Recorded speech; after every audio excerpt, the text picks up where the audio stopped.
and welcome back. Today we are continuing our cosmic adventure through the universe.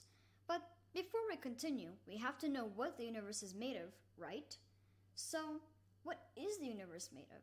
Well, the universe consists of quarks and gluons, which make protons and neutrons, as you learned in the previous video. Remember those lonely electrons? Even in this video, they are still lonely, but they are very useful.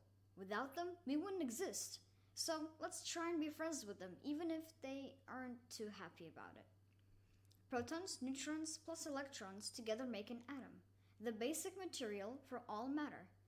But how can the universe be made of only one type of atom when there are so many different things in a universe? Well, once there was a 13-year-old boy in a village with 13 brothers and sisters only living with a mother.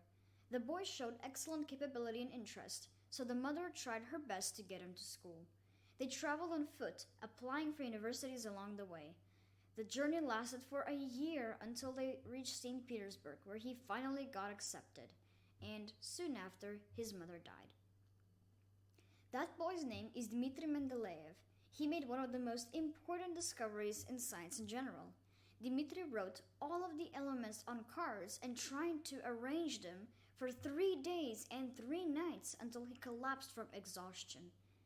He had a vivid dream of all the elements falling into order.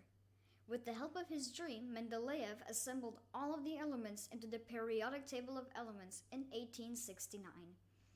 The elements were organized by metals, metalloids, gases, and nonmetals, and each of them into a solid, liquid, gaseous, and artificial.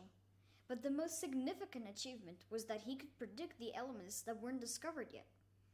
Their atomic weight, at which temperature they melted, and what kind of element they were. He could predict all of that. Today in the world, there are 118 elements, but they are still very different. Why? Because the number of protons in its nucleus determines the element of an atom. So that means that with more or fewer protons, you get different atoms. Now, what happens if we combine elements? We get a molecule. This is a molecule. This 8 up here, that's the number of protons in its nucleus. The 15.999 is the atomic weight. The large O, that's the symbol for oxygen, which says below. These H bubbles, those are hydrogen atoms, which together with oxygen form water. When you combine molecules, you can make everything you see around yourself. Water, cells, books, that's it.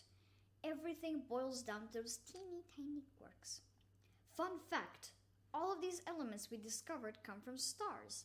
When stars explode into supernova, we will talk about that in a future video, they release a tremendous amount of energy. Then they fling all of their particles and elements into outer space, and they land on other planets, including Earth. So that means that we are all made from stardust. I hope you're dazzled with quirky facts about the very things that make up your body. Well, that's it for today. Thanks so much for watching. Bye!